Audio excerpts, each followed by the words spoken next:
តាមរយៈការបង្រៀនរបស់ខ្ញុំកន្លងមកខ្ញុំឃើញថាសិស្សមួយចំនួនគាត់មានការ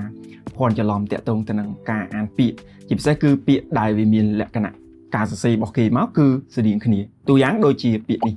បាទគឺគាត់ឃើញពាក្យនេះគាត់អានថា use ប៉ុន្តែពាក្យហ្នឹងគឺគេអានថា us អញ្ចឹងឃើញមានលក្ខណៈខុសគ្នាណាបាទ use us ហើយដូចគ្នាដែរគឺសម្រាប់ពាក្យនេះយើងអានថា close ដល់ពេលអត់ e យើងអានថា cloth ឃើញទេវាមានពាក្យខុសគ្នាហើយមានពាក្យមួយចំនួនទៀតបាទដូចជាពាក្យនេះគឺ quiet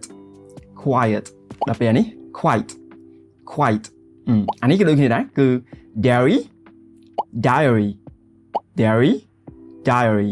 ហើយពាក្យនេះបាទក៏ស្រដៀងដែរគឺ chief អានេះ chef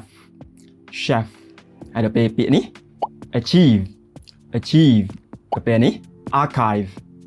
ខុសគ្នាតិចតួចណាបាទហើយសម្រាប់ពាក្យនេះក៏ដូចគ្នាដែរគឺ suit ដល់ពេលនេះយើងអានថា sweet មិនដឹងថាប្រកបមិនបន្តិចជា sweet ណាបាទអញ្ចឹងវាតាក់ទងទៅនឹងការអានយើងមើល IPA ណាបានច្បាស់ណាច្បាស់លាស់អញ្ចឹងមានតាមប៉ុណ្្នឹងទេបើសិនជាបងប្អូនមានជាចម្ងល់សំណួរអីអាច comment ខាងក្រោមបានជួបគ្នានៅវីដេអូក្រោយ See you